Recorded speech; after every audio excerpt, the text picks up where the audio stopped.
pasar ahora en mi parte favorita del show, se los cuento desde ya. Es algo que vengo haciendo prácticamente en todas mis giras. Y es donde ustedes ahora son parte del escenario. Y les digo por qué. Yo voy a dividir el público aquí justo en el centro. Voy a dividir el público. Y voy a empezar con ustedes. Me dan un segundo, por favor. Vamos a hacer una competencia. Y gana el que menos miedo tenga. Menos miedo al que dirán. O sea, ¿qué me importa lo que piensen de mí? En otras palabras. ¿Qué me importa el que dirán? ¿Qué me importa el que dirán? ¿Qué me importa el que dirán? ¿Qué me importa el que dirán? ¿Estamos listos? ¿Sí o no? ¿Qué me importa el que dirán? ¡Y uno! ¡Y dos! ¡Y uno!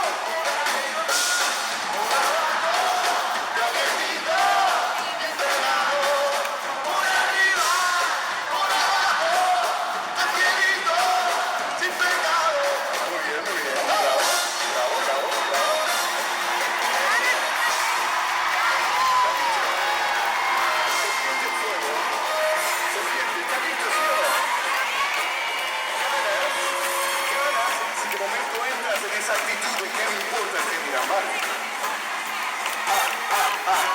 ¿Qué me importa el que dirán? ¿Qué me importa el que dirán? ¿Qué me importa el que dirán? ¿Qué me importa el que dirán?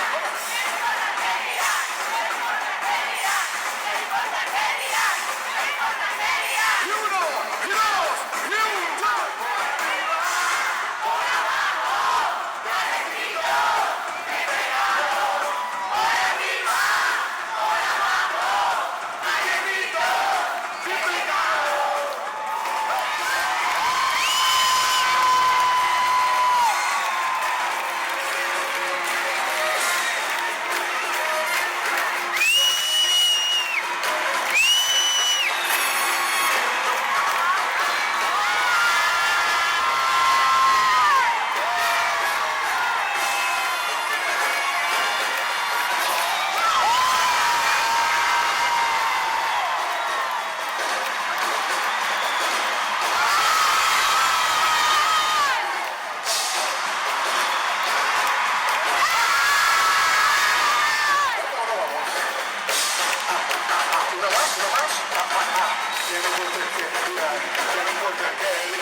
Del mundo.